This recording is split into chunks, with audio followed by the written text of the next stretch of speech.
Good afternoon, everybody. As Roman said, my name is Joe Durkin, and I work for the Sustainable Energy Authority of Ireland. We are the statutory energy body for Ireland and report to the Department of Government that is called Communications, Climate Action and Environment. So to start with, I'm just going to give a very brief overview to catch you up on where we are with the obligation scheme in Ireland. The Energy Efficiency Directive, Article 7 of it was transposed into Irish legislation in 2014, and there's a link to the actual act there. The Minister for the Department is responsible for issuing the energy efficiency notices to the suppliers. We, SEAI, are delegated by the Minister to operate and administer the scheme. And we have a series of guidance documents, the list of participants in the obligation scheme, on our website at seai.ie/EEOS. And these will be downloadable, so these hyperlinks will work. So just a bit on our national target. When we worked out the national target according to Article 7 and took account of all of the derogations that were allowed in 7.2, our final energy target equates to 1,102 gigawatt hours of primary energy efficiency per year. What we have done is we have adopted the alternative measures approach, of which there is a supplier obligation as part of that. On the alternative measures, a portion of our target is allocated to regulatory measures such as enhanced building regulations, emissions targets on vehicles, some tax measures, etc. And then there are also other national energy efficiency programs, some of which SEAI administers, such as the Better Energy suite of programs, which brings energy efficiency to the built environment. The balance then, and I will show you these figures in the next slide, but the balance of the target is then levied on obligated parties. So under the obligation target, they are energy suppliers who place more than 600 gigawatt hours of final energy on the market in any given year. Once we have identified who the obligated parties are, the targets are then based on their market share. So the obligated party who has the largest presence in the market will have the largest portion of the overall obligation share. The annual target in the first 3 years of the scheme, so we had a phase 1 of the scheme from 2014 to 2016, was 550 gigawatt hours per year for the obligated parties. Following a consultation and a review of the scheme last year, for this year, 2017, we're going to be looking at a target of 625 gigawatt hours. And then the final phase of the scheme, running to 2020, will be 700 gigawatt hours for the next 3 years. So each year, for the first 3 years, they had to deliver 550. They have to deliver 625 this year and 700 for the next 3 years. Also, as part of the consultation this year, from next year on, the threshold for entry, so at the moment it is suppliers who have 600 gigawatt hours or more of final sales. From next year onwards, that will be extended to suppliers who put 240 gigawatt hours on the market, so there will be a slight increase of the number of parties. Once they have their target, it is split into 3 sectoral sub-targets.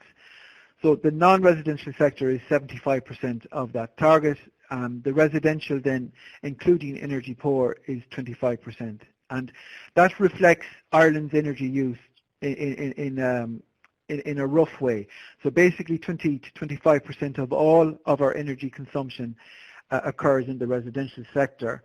And when we look at the residential sector, somewhere between 15 and 20% of all residential homes are in the energy poor type net, and so that's roughly how we get our figures of 75, 20 and 5.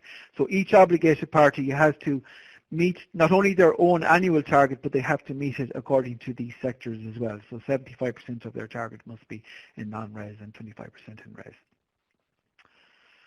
So there's a number of ways that they can calculate their progress to the target, but on the residential sector, essentially it is deemed energy credits. So basically a measure like a roof insulation or a cavity wall insulation fill are based on the uplift to the average house under our building energy rating system, which is in line with the Energy Performance in Buildings Directive. And it's a one-size-fits-all. So any roof, anywhere, on any home in the country gets the same amount of energy credits. And there's a list of these deemed credits on our website, again at the EEOS section of our website that was linked to previously. In the non-residential sector, generally the savings come from either scaled or actual measured savings, and they will always be based on either a proper energy auditing standard such as ISO 50015 or the international protocol, the IPMVP, or equivalent if it exists. All of the data from the residential to the non-residential is uploaded to an SEAI bespoke system called the Energy Credit Management System, and I will talk a little bit of that towards the end of the presentation. And once it is there, it is subject to further evaluation and audit, and that's the process I will be describing. But just to give you a flavour of where we are, for the first 3 years of the scheme, this is the residential sector breakdown. So you can see nearly half of all of our energy credits derive from fabric upgrades, so that's wall and roof insulation predominantly. And then nearly another half comes from heating and controls, so the upgrading of heating systems to high efficiency, either boilers or heat pump systems, or renewable systems in some cases, but more importantly, the element of controls, so sophisticated controls, multi-zone controls, full time and temperature controls with remote access and the potential down the line to have grid control of these systems. So those are where most of the work happens in the residential sector. On the non-residential sector for the first 3 years, you can see that a big chunk of it is in lighting. Now there's two things for this. One is lighting is actually the easy hit. It's easy to go into a building and change out the lights. But our obligated parties use it as a kind of, we say in Ireland, they put the foot in the door. It's a way of getting into a relationship with the company they are working with, and they can deliver quick and easy savings and cost savings straight up with light changes. But then that opens the door for them to bring in other deeper measures, such as replacing heating systems, which is nearly 20% of all of the measures, or process driven. So that's maybe introducing energy management systems, improving the processes that are undergoing in some of the businesses. So it's quite large, from heating controls, refrigeration, ventilation, air conditioning, the upgrade of motors and drives. Compressed air is quite a big energy user as well. And we're slowly starting to make inroads onto the transport sector, which is very difficult to do, but we're focusing at the moment primarily on behavioural measures such as telemetrics, monitoring how drivers drive their vehicles, giving them league tables to try and improve their energy efficiency. So that brings me to the obligation scheme and the quality overview. I suppose one of the initiatives that we have, or the main insights that we got, is that we now treat the energy savings as a product. So an energy credit is 1 kilowatt hour of energy efficiency savings, and we treat that as if it was a marketable product, something that you can sell or buy. And when you look at it in those terms, the obligated parties supply this product to ourselves, to SEAI. So we set them a target, or we set them a levy, and we say they have to meet this amount of energy savings. They then supply us proof that they have done these energy savings. And so the kilowatt hour becomes a product. What that means is, when you think of it as a product, the obligated parties themselves aren't probably going to go to somebody's business and replace the lights. They're going to hire a third party or a counterparty to do that work on them. Or they may have contractors working for them, or they may have their own customers or partners. So all of these, in a sense, are providing details of the energy savings to the obligated party. So again, it's the sale of a product. And when you think in terms of a product, then you start to think of things like quality management schemes, which is tailor-made for the delivery of processes and the insurance of quality in product delivery. So something like ISO 9001 is a very good template, and that is something we are moving towards. At the moment, all of our obligated parties they have to operate quality systems, and they all now operate a quality system that's aligned with ISO 9001, and indeed some of them are actually ISO 9001 certified. And when you deal with ISO 9001, a certified scheme like that, it aligns with other standards, such as the Environmental Standard 14001, the Energy Management Standard of 50001, the Energy Auditing Standard of 50015. And particularly in large energy users, there's a good chance that they're using some combination of those standards already. So it means that they can slot right in with the quality system of the obligated party.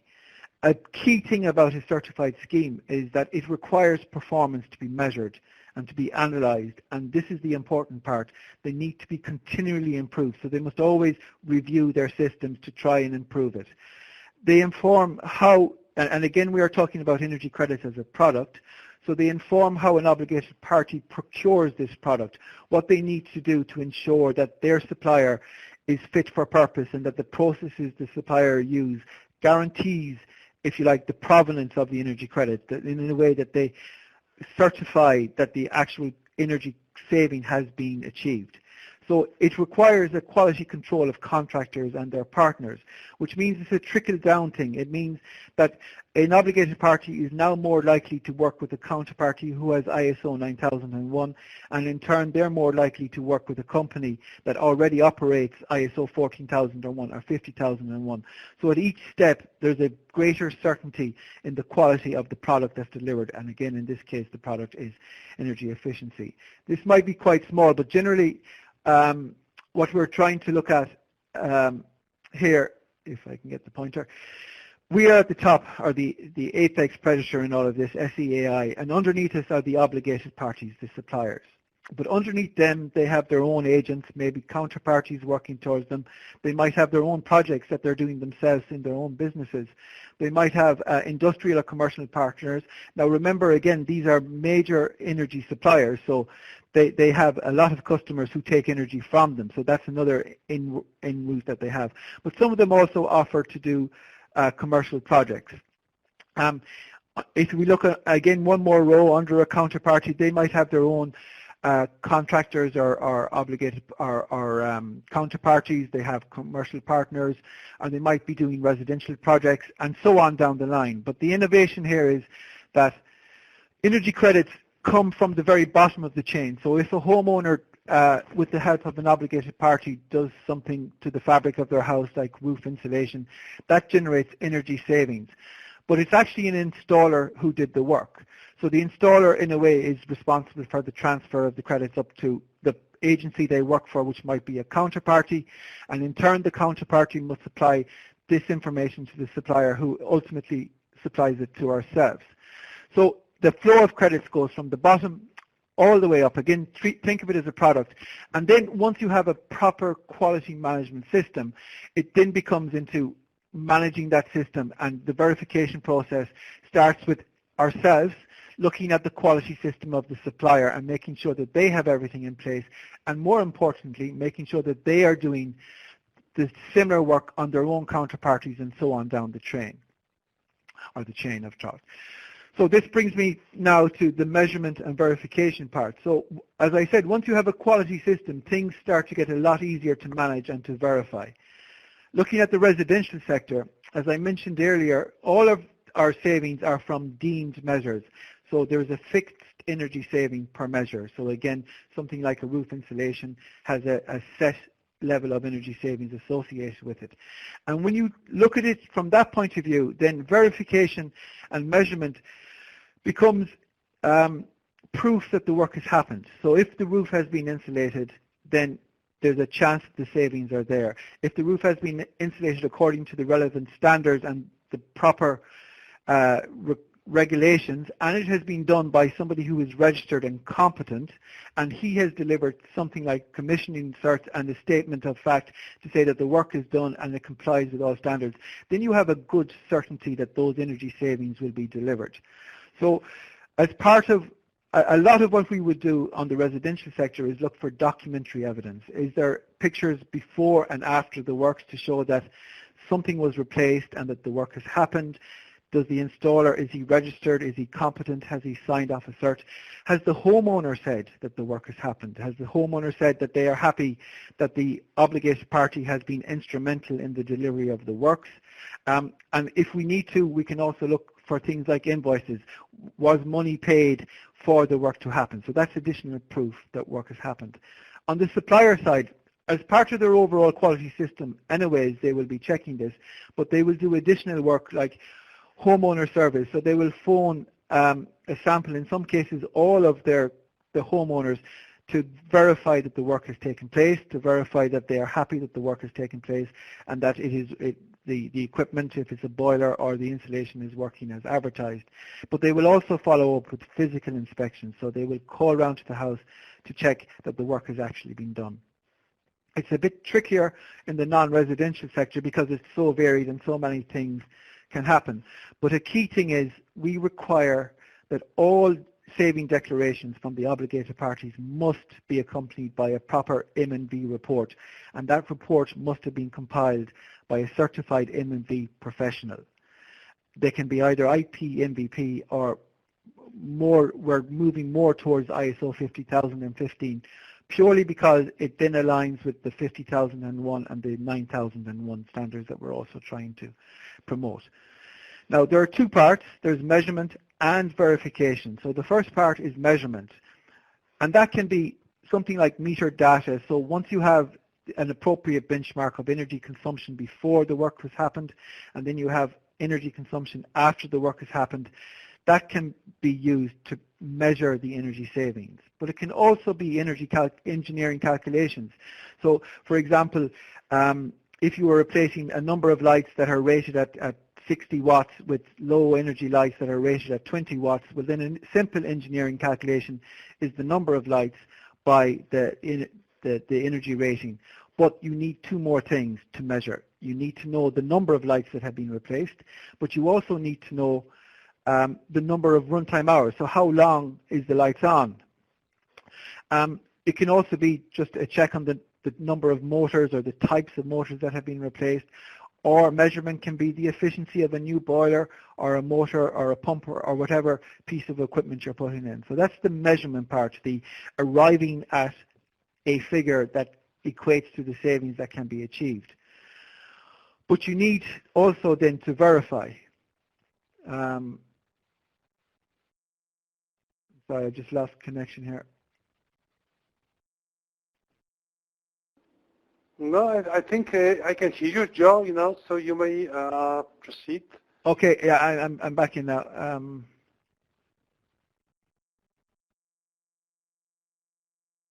You can still hear me, yes? I can still hear you, but probably it would be good, if somebody verifies, somebody from our participants, whether everything is okay. Yeah, I see there. We can hear. That's great. Sorry, I just lost connection here. So, as I said, measurement is one thing that tells you what are the savings that are being claimed, but really the key part is others. No, please proceed. Yeah, the key part is the verification, and this is the crux of it. How can you verify that the actual energy savings are there, that they are real, and more importantly, that they will last for the lifetime of the measure? So, again, simple verification can be the photographic evidence to show that there was an old boiler in the plant before the works. There's a brand new boiler there now. That verifies that the change has made place. But it can also be that the number of lights are there. So there's photographic, again, proof to show that the lights have been replaced. So that you see on a pallet somewhere the lights that are being sent off for recycling, and you see invoices to show the new lights that have been in place. It can be a certified energy auditor. So we're working again with ISO 50001 companies who have their own energy management system, and as part of that they normally have a certified energy engineer or auditor on site, and if he says the work has happened, and if he says that the work is that the new equipment or the process is delivering energy savings, again there's a high level of certainty that this is the case. But the most important part in verification is that we need to see a signed measurement and verification report to either ISO 50015 or IPMVP, and that must be signed by a competent certified practitioner. Again, on the supplier side, they're checking a lot of this, but they must also have an independent review of MMV reports. So many of the suppliers have their own MMV engineers in-house who are competent to assess the documents and the information that they get from the customers, but they must also do an independent review to make sure their system is working fine. And they will also carry out physical inspections to actually see the work, to physically see the work has happened, but also to verify that the savings are being delivered. So on my last run of slides, we are now going to talk a little bit about how we audit all of this. So I mentioned at the top of my presentation the energy credit management system. This is a bespoke system that was created for SEAI to handle all of the energy efficiency savings that are generated by SEAI in supporter programs and the obligation scheme. So we operate a number of grant programs, variously under the Energy Efficiency Directive and the Energy Performance and Buildings Directive. Savings associated with that are logged to the ECMS, but also all of the residential and non-residential energy savings are uploaded to this system by the suppliers. The system itself treats each record as a separate entity, and it contains, among other things, the following details. So there will be a measure of the description and the date at which it happened. So a description of the measure and the date at which it happened. So for example, it be a roof insulation on the 3rd of February at whatever time. It will have a unique identifier. Now in Ireland, every home and every premise has an electricity meter that has a unique meter number. For now, that is what we are using as the unique identifier, but we are moving to unique geotags such as postcodes.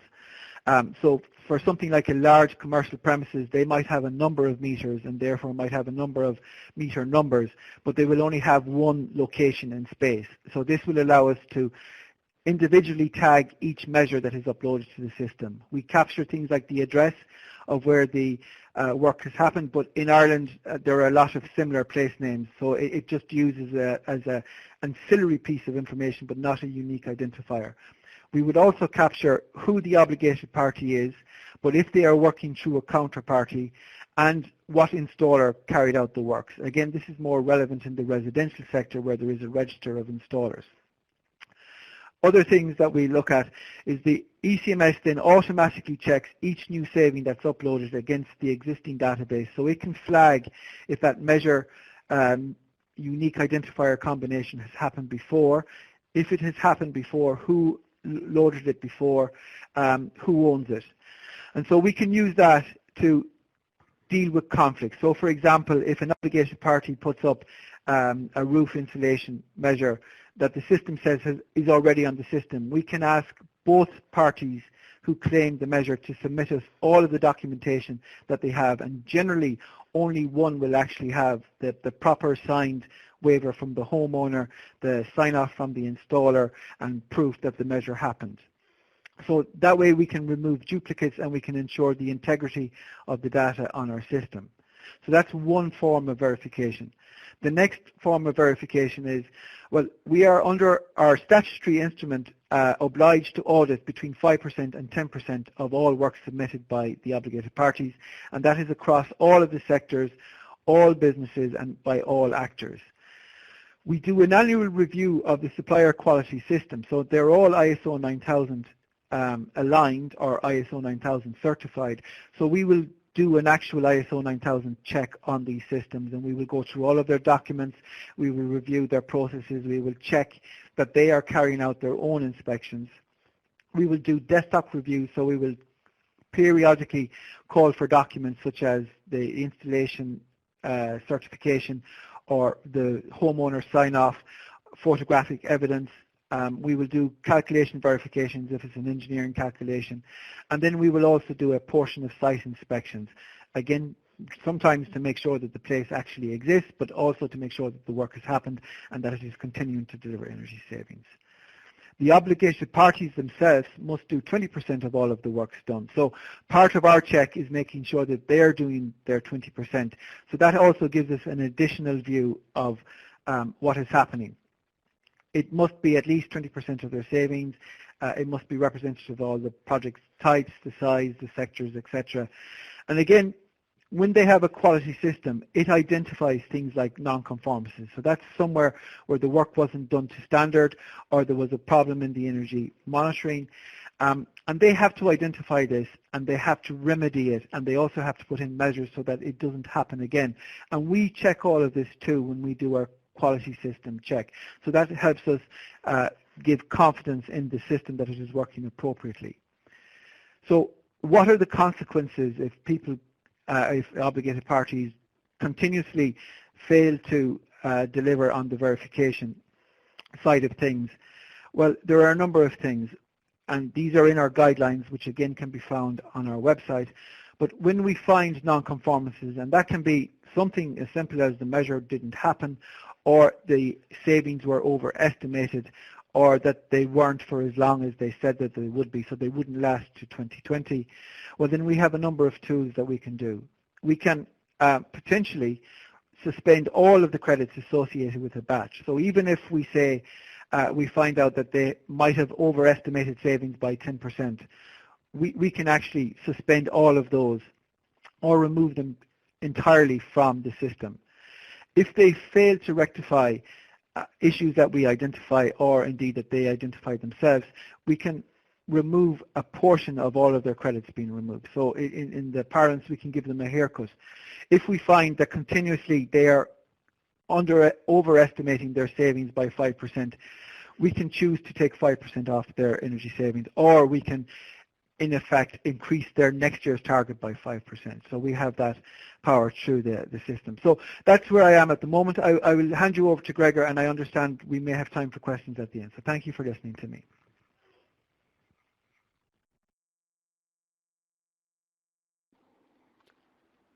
Okay, thank you, Joe. Gregor, the floor is yours.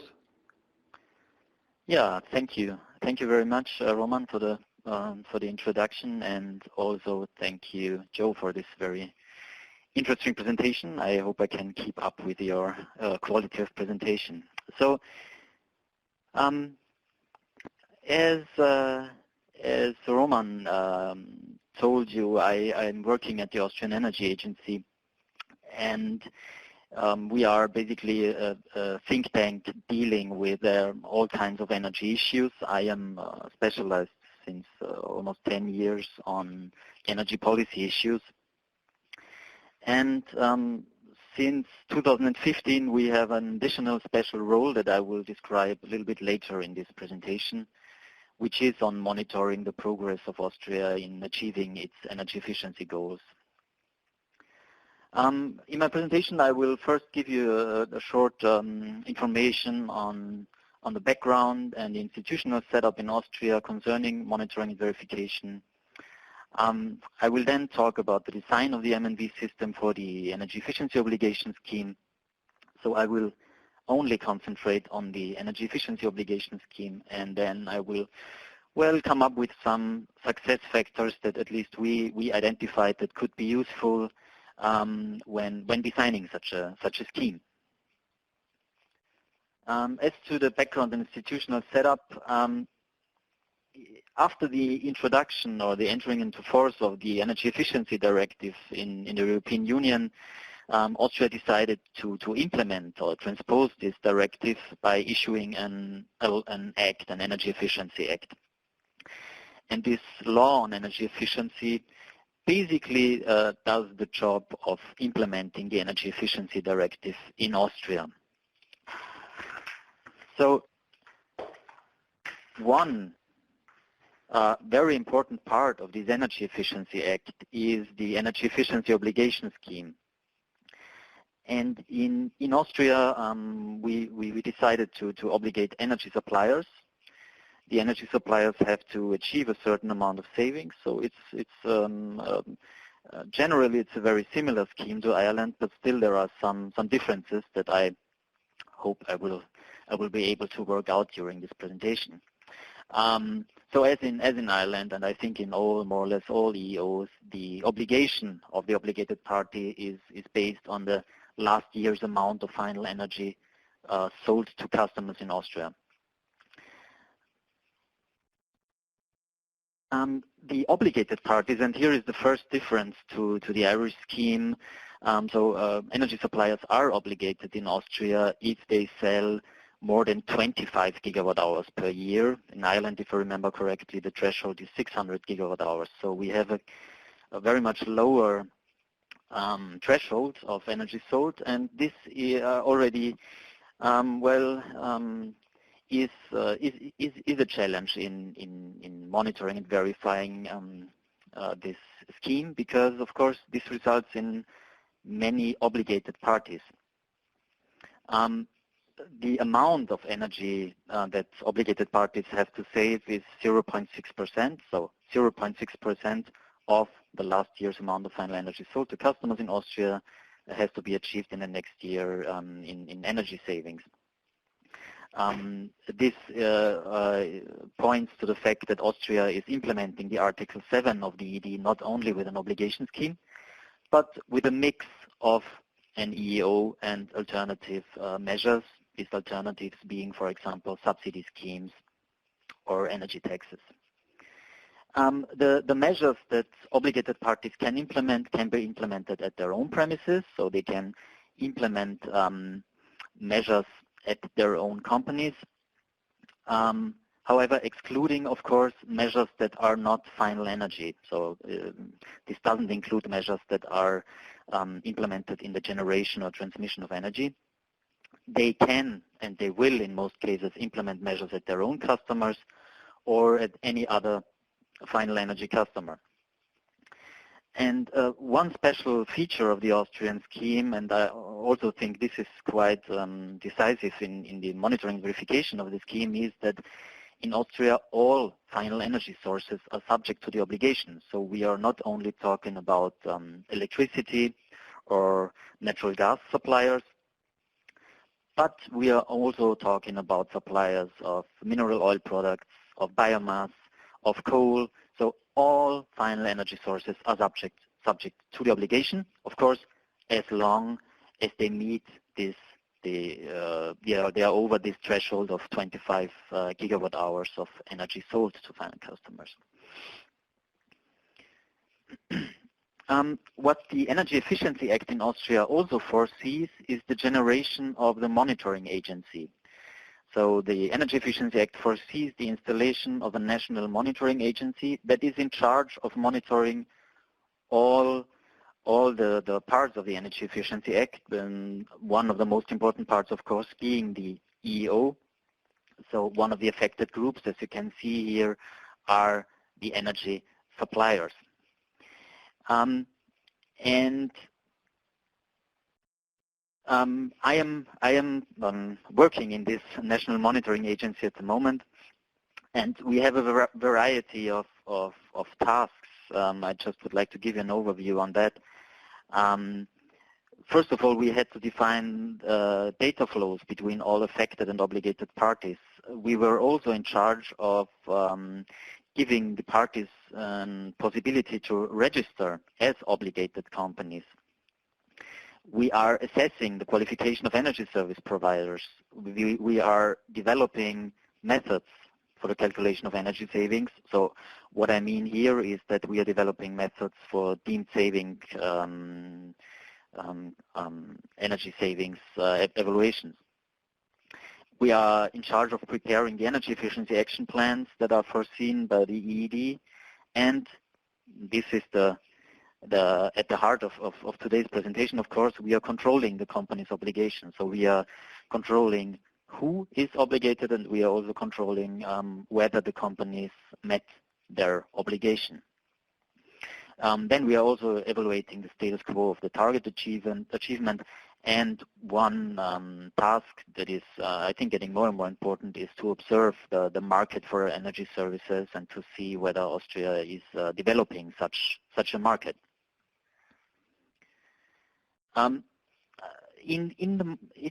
I know that it's not directly connected to monitoring and verification, but our experience is that communication is really, really important and can also help to, let's say, make monitoring and verification a little bit more smoothly.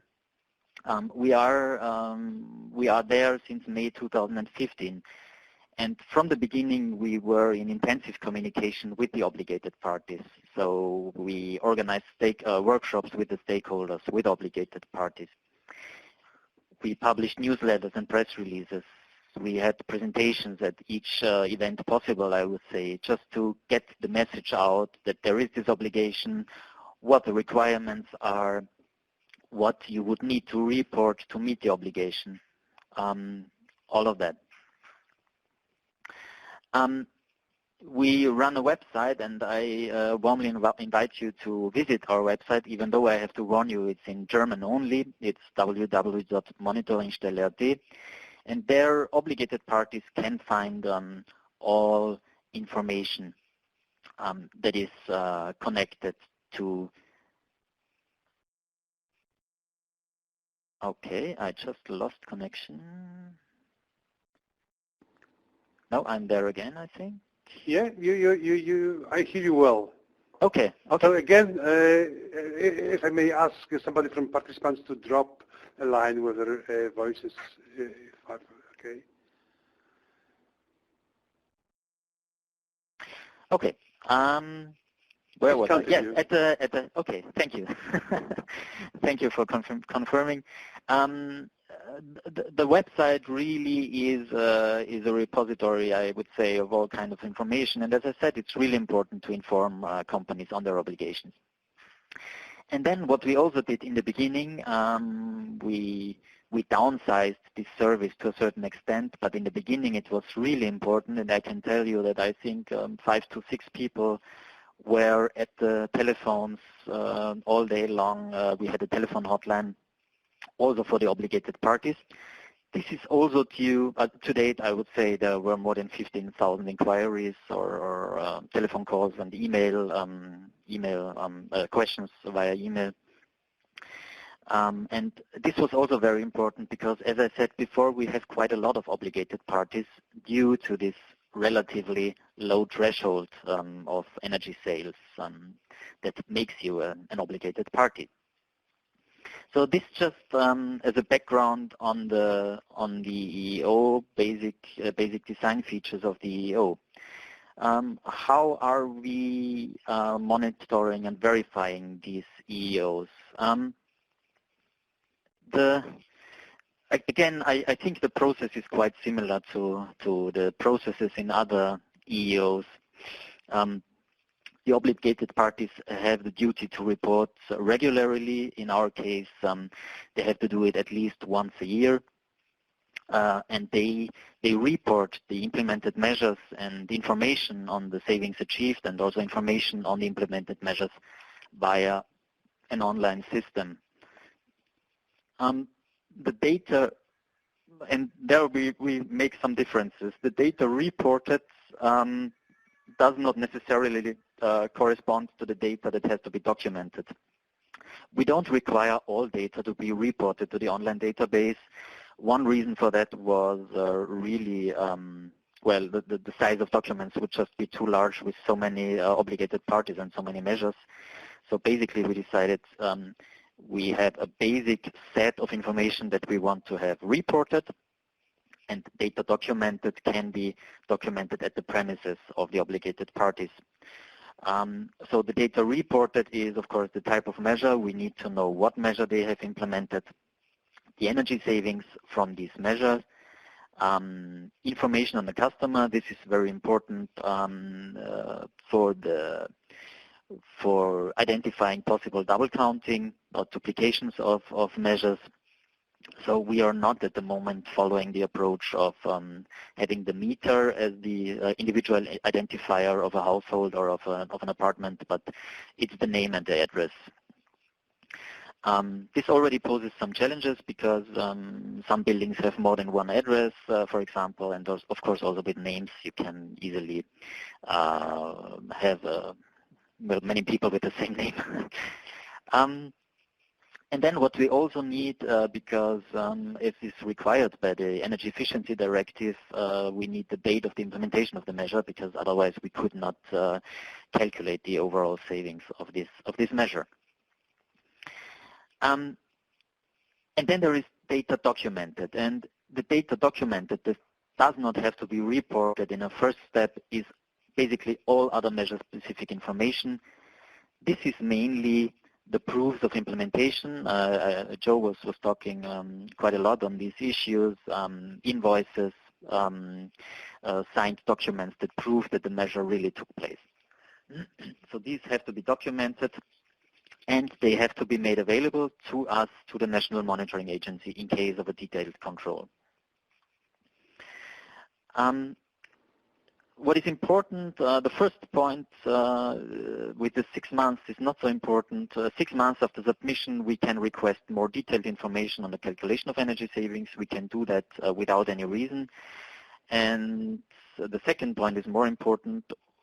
We have 2 years to, let's say, we are given 2 years the chance to find flaws or errors in messages. After these 2 years, basically, we cannot claim anymore any missing information, which means that after 2 years, a measure that has been reported is more or less accepted. Of course, the Energy Efficiency Act itself cannot define all the details, especially those that are related to the M&V of the system. And so in the Act, there is the possibility for the ministry, for the minister to issue a decree, and the competent minister did that. And in this decree, we get all the details on, for example, the criteria for the eligibility of energy efficiency measures. So, for example, it says that it's only final energy measures, that measures have to be implemented in a certain time frame, and so on. Very importantly, the criteria for the calculation of energy savings. The decree makes the differentiation, and here I'm relying on the Austrian expressions more, but I can easily translate them into the more common, I think, English ones. The standardized calculation methods means more or less the deemed savings method, which is used for frequently implemented measures. And then there are guidelines for the calculation of energy savings for individual projects, which would be, in most cases, this would be scaled or metered savings. The decree also lays down what kind of documentation requirements there are for the implemented measures. So obligated parties know what kind of documents they have to show to the monitoring agency. And something that is also very important, if you don't use the deemed savings approach, but scaled or metered savings approach, the person who does this evaluation, the calculation of energy savings, has to meet certain qualification criteria. So this is also, I would say, this is a first step of well, monitoring the quality of the calculation of energy savings from measures. As regards the methods for the calculation of energy savings, the decree lays down, as I said, well, what measures are even eligible, and there we have quite easy, but I think you have to lay them down somewhere, because otherwise it would not be clear. The measures have to concern final energy, so they have to reduce or let's say increase the efficiency in the use of final energy. They have to happen in Austria, which is, I think, in buildings it's a quite straightforward thought, but if you look at transport measures, it might not be so easy to determine whether a measure really happens in Austria or abroad. The savings or the measures have to be additional, so they would the obligated party would have to show that what has happened wouldn't have happened anyway. Let's put it that way. And it also lays down the rules on how to take into account the lifetime of the measure. which more or less follows the requirements of the Energy Efficiency Directive. And then, as I said before, an important part of a kind of a pre-check for the quality of energy savings calculations is who calculates the savings in case you use the scaled or metered savings approach. And well, first there is the case of deemed savings. So we have a predefined, this is a catalog of measures where we have predefined and standardized bottom-up methods, which is the deemed savings approach. And then the decree mentions what kind of qualification experts should have if they calculate savings for individual projects for which there are no such deemed savings methods. And also the decree lays down how the savings have to be calculated, and it also lays down that they have to be reported via an online database. There were some issues in Austria actually that companies said, well, where does it say that we have to do that via this online data application? And it's written in this decree. So we don't accept reports via mail, regular mail, or even email. So everything has to happen in this online application. In this slide, I just give you an idea, and we are constantly working on these deemed methods. We update them regularly. The process is that we, as the National Monitoring Agency, propose new deemed savings methods and discuss them with all stakeholders. All stakeholders include the obligated parties themselves, but also the authorities.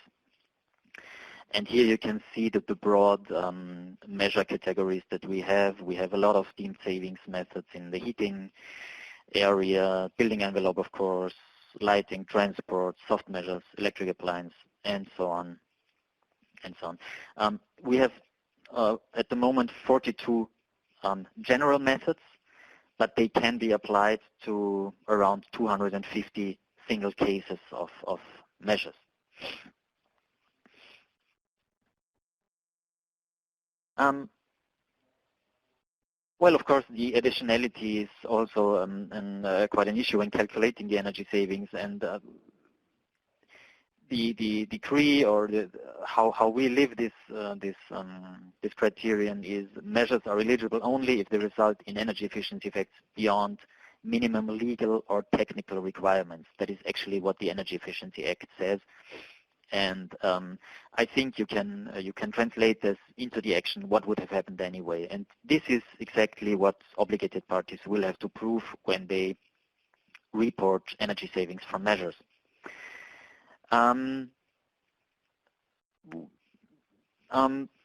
This slide just shows you how we operationalize this notion of additionality. So we say measures are eligible if they go beyond legal requirements and are better than the existing stock or the market average.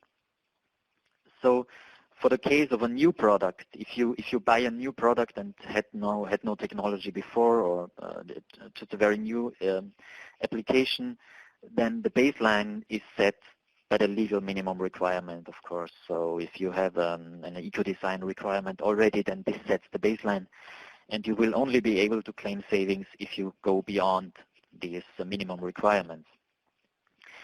And if there is no minimum requirement in place, then the baseline is set at the market average of a new product. So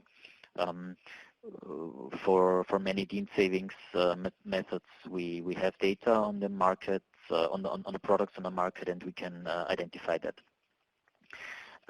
Of course, it's more, let's say, more complicated if you talk about the replacement of technologies, or and here we took the approach that the legal minimum requirement only sets the baseline if the replacement or refurbishment itself is required by law. So if you have an early, and this translates in the argument, if you have an early exchange of a technology, you shouldn't be, let's say, punished with then a higher baseline because there is a legal requirement in place because it was an early replacement.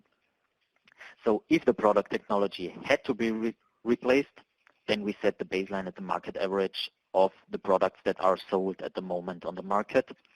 But if you have an early replacement, we set the baseline at the energy consumption of the old product technology, because exactly we say it's an early replacement and it has an early effect, and this should be taken into account. Concerning this online database, I would just like to give you a short glance into this database. We decided, and I think it was a very good way of ensuring the credibility of the system, to use an existing portal. It's called Unternehmensserviceportal, which is the single entry point for businesses to the administration. So all kind of e-government applications run through this USP. And well, one of these applications now is the database for the reporting of energy efficiency measures. So the company has to be registered at this USP, and the company has to register at our premises, so they have to just give us the information that they are obligated. And the good thing about this USP is it has of course very high security, because for example financial administration is also done through this USP, and accounts are really very, very secure. They are personalized, so it is also clear at each moment who entered data for a company. It's not even a company login, but it's personalized, so you really know who is doing the reports. And well, in the back end, let's say, of this portal, we have this application, and I just give you here a very short glance. On the left-hand side, you have measure categories, like for example here Beleuchtung means lighting, or Elektrogeräte means appliances, electric appliances, and here you can choose the methods or the measures that you implemented, and you can report them very easily via online forms. In these online forms, you can also upload the documentation, and so it's we think it's quite an easy and limiting the administrative burden of companies' approach. Okay, there is no, okay.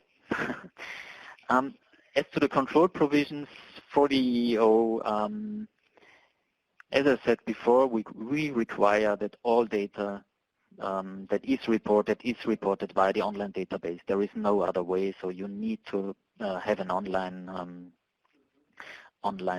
you have to be online to enter to report data. What is also important, and this follows from the fact that we don't have a certification scheme, so we don't have a scheme of white certificates. We do no pre-checks, so all the measures are controlled and verified after being reported by an obligated party to us. We are informing companies on their duties, we are giving them hints, we are informing them on the requirements when calculating energy savings. But if a company, let's say, presents us a calculation before they report the measure, we will not give them any feedback on that. This is just all happening afterwards. The people in charge or ensuring the accuracy of the calculations are these experts that I mentioned before for the calculation of individual projects. Basically, and I think this is also quite straightforward and very similar to what is happening in Ireland, we have a three-step control procedure. First, we have a lot of measures reported, so 15,000 measures or so per year, and we are doing an automatic plausibility check. We are doing that over all data entered. It's automatic to a large extent, and it's mainly targeted at double counting. But with these tools that we are using, we can also identify, let's say, suspicious measures. So measures with very high savings, for example, or numbers that don't seem to be credible.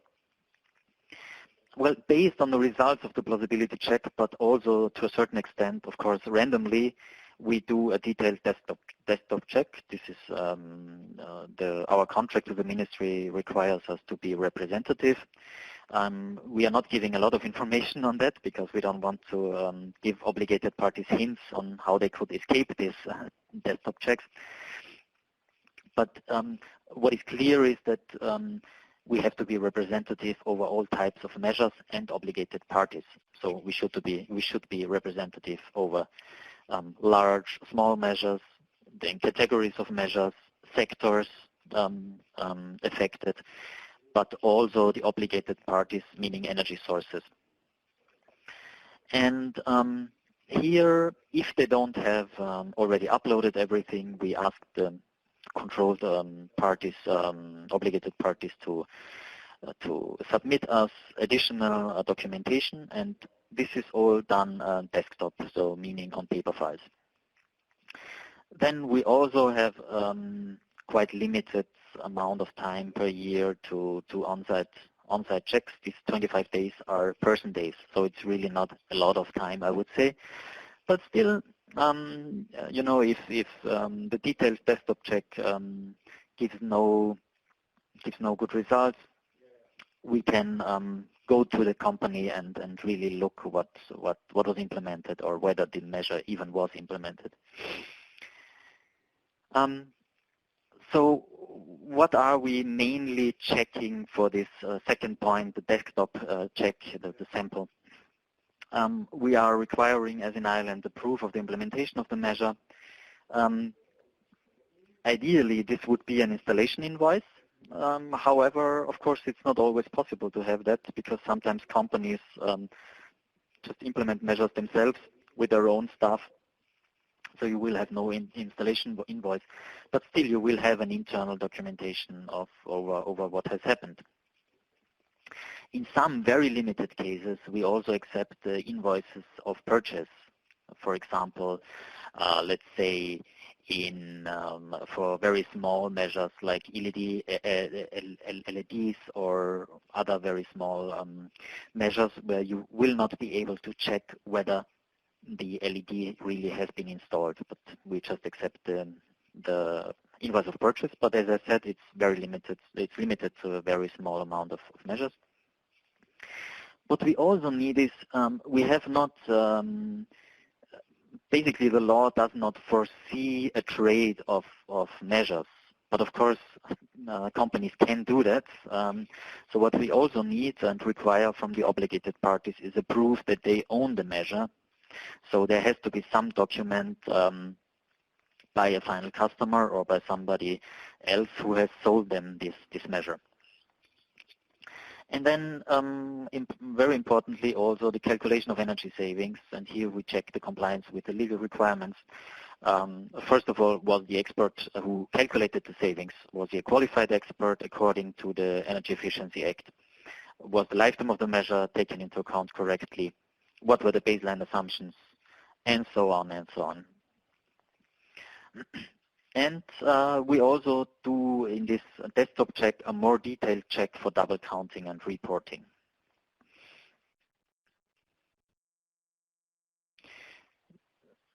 So we are approaching the end of my presentation. I would just like to highlight first of all what happens in case of shortcomings, what if measures have flaws or the reports have flaws.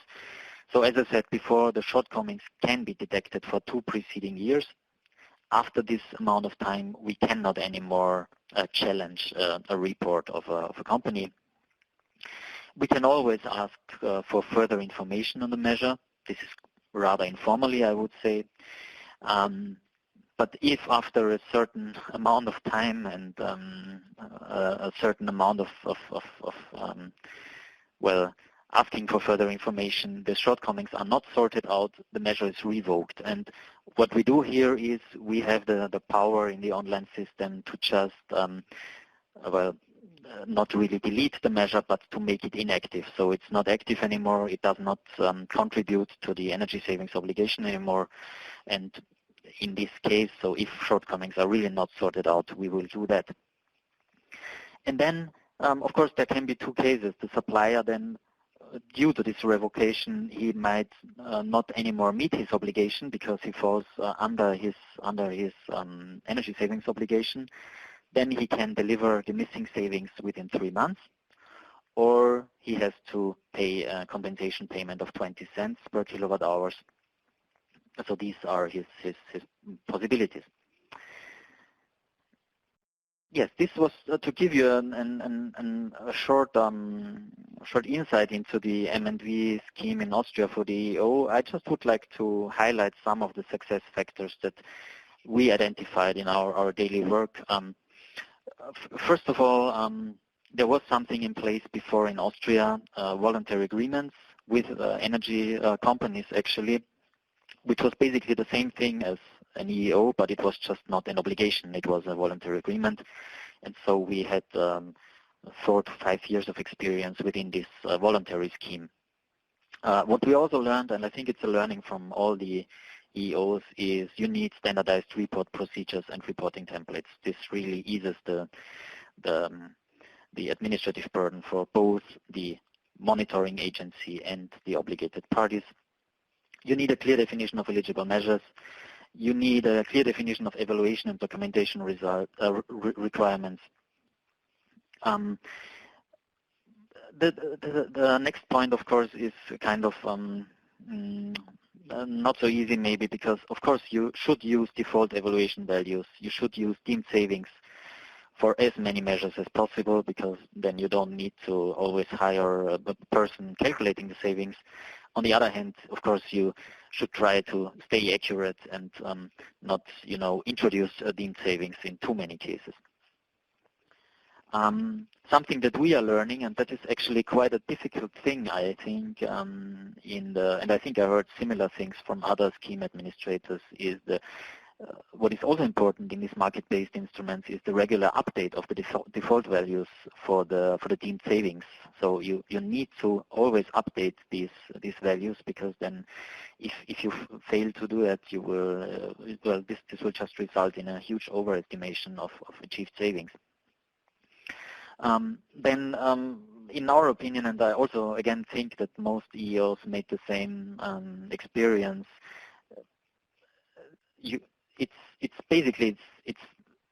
it's generally enough to check the projects on paper files and do not so much on-site controls.